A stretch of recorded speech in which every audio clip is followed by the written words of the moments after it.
Om Swastiastu. Perkenalkan, nama saya Komahindi Parijata.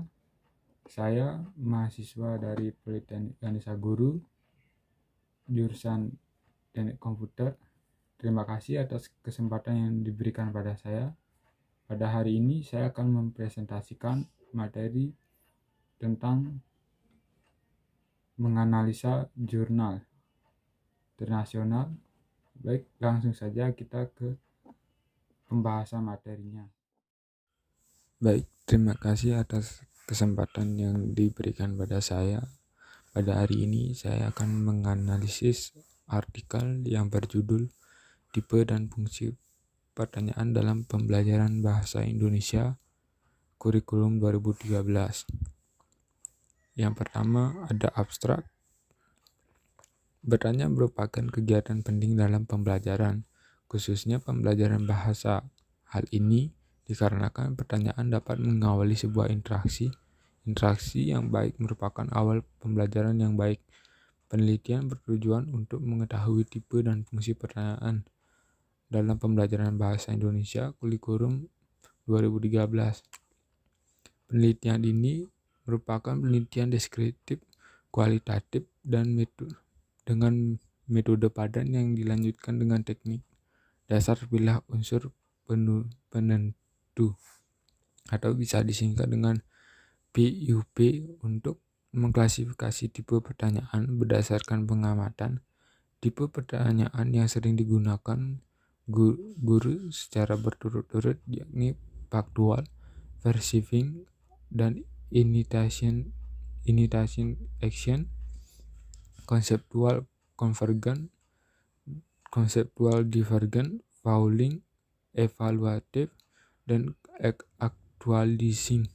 Adapun fungsi pertanyaan berdasarkan fungsi yang sering muncul secara berturut-turut yakni elisitasi, faktual, memeriksa pemahaman, manajemen kelas, membangun pikiran, konfirmasi, memeriksa pengetahuan, menyuruh atau melarang, membangun konten, isyarat, elisitas, klasifikasi, merekap, pengembangan kosakata, sanjungan atau sindiran, refleksi, dan mempraktikkan. Keterampilan fungsi pertanyaan dapat berbeda bergantung pada konteks interaksi, tidak bergantung pada tipe pertanyaan. Pertanyaan yang baik adalah pertanyaan yang sesuai dengan konteks interaksi dalam kelas.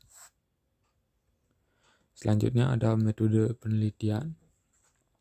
Data dalam penelitian ini berupa pertanyaan yang terjadi dalam pembelajaran bahasa Indonesia antara guru dan siswa dengan memperhatikan konteksnya. Data tersebut kemudian ditranskripsikan menggunakan metode teks dengan multikolom. Adapun sumber data dalam penelitian ini dalam pertanyaan-pertanyaan guru dalam pembelajaran bahasa Indonesia kurikulum 2013. Dalam penelitian ini diperoleh dengan metode simak dengan teknik lanjutan yakni teknik simak bebas lipat cakap atau bisa disingkat dengan SBLC. Metode simak dilakukan dengan cara menyimak atau memperhatikan data yang akan diteliti tuturan guru dan siswa.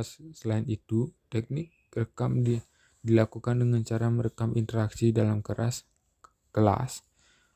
Perekaman dilakukan dengan menggunakan handycam dan recorder. Yang metode yang digunakan untuk menganalisa data adalah metode padan yakni metode analisa bahasa yang alat penentunya ada di luar, terlepas, ada, dan tidak menjadi bagian dari bahasa atau language yang bersangkutan. Sudaryanto 2015-225. Metode padan digunakan dalam penelitian ini adalah metode padan pragmatis, yaitu mitra wawancara sebagai alat penentu. Yang pertama, pertanyaan faktual. Pertanyaan faktual merupakan pertanyaan terendah dalam domain kognitif. Menurut Hankins dalam Cunningham 1987-271, pertanyaan ini biasanya meminta siswa untuk mengingat spesifikasi yang berkaitan dengan metode, proses pengaturan, dan struktur. Ketika menanggapi pertanyaan faktual, siswa kemungkinan besar menggunakan operasi seperti penamaan, mengingat, mengidentifikasi, menulis, daftar, dan membedakan. Pertanyaan faktual sering digunakan oleh guru karena pertanyaan ini merupakan pertanyaan yang mudah dijawab oleh para siswa. Kemudian pertanyaan faktual sering digunakan untuk mengecek pemahaman siswa. Selanjutnya, pertanyaan receiving dan initiating action. Pertanyaan ini digunakan untuk mengetahui respon siswa terhadap guru. Dengan memberikan pertanyaan ini, guru dapat mengetahui perasaan, minat, dan keadaan siswa. Contohnya adalah pertanyaan kabar siswa, seperti apa kabar hari ini.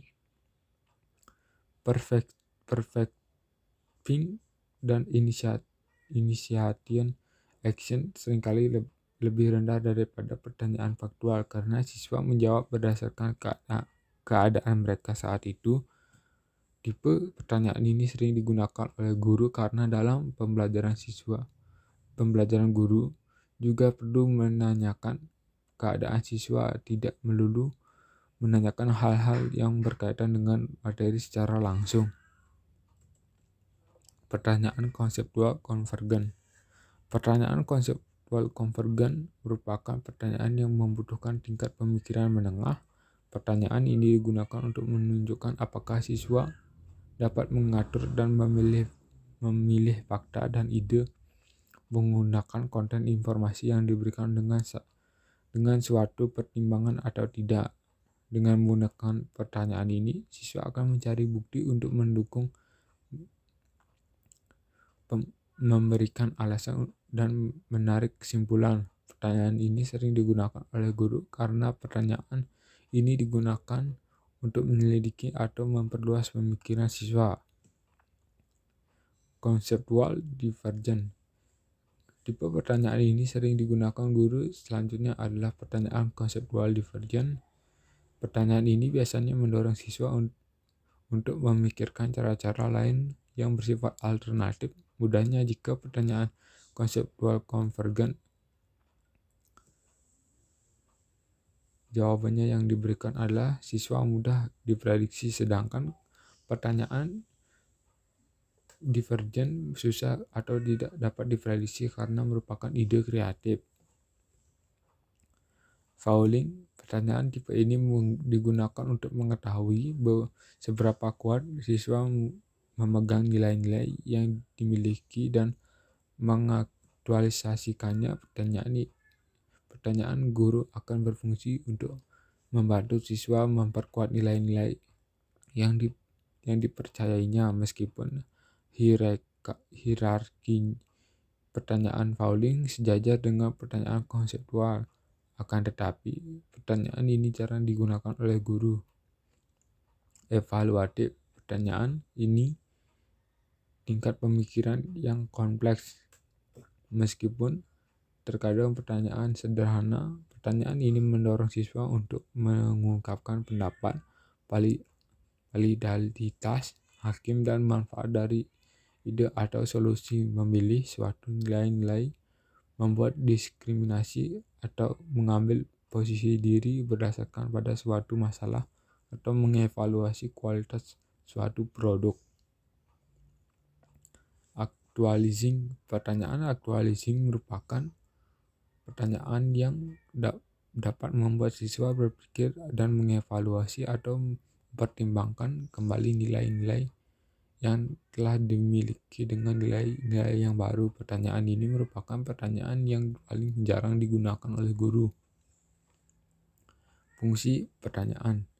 Fungsi pertanyaan guru di kelas tidak selalu berfungsi untuk mengecek pemahaman siswa. Fungsi pertanyaan tidak dapat dikategorikan sesuai dengan tipe pertanyaan karena fungsi pertanyaan bergantung pada konteks pembelajaran. Jadi, satu tipe pertanyaan dapat memiliki banyak fungsi pertanyaan. Kelebihan dan kekurangan artikel menurut saya pribadi, kelebihan dari jurnal ini adalah berdasarkan ide pokok dan gagasan penulis menggunakan dasar teori yang beragam dan relevan dengan topik yang akan dibahas dalam jurnal ini. Selain itu, penulis juga menggunakan sumber data dan referensi yang banyak serta bahasa dan cara penyajiannya mudah dipahami oleh para pembaca. Kekurangannya, penulis tidak menjelaskan dampak positif dan negatif jika melontarkan pertanyaan pada para siswa dan siswinya, serta penulis juga perlu memperbanyak relawan untuk diwawancara, terutama di kalangan siswa agar materi yang disampaikan jadi lebih baik lagi. Baik, itu saja yang bisa saya sampaikan pada presentasi hari ini. Mohon maaf apabila ada kesalahan dalam penyampaian materi. Mohon dimaklumi. Presentasi saya akhiri dengan para Santi. Om Santi Santi Santi Om.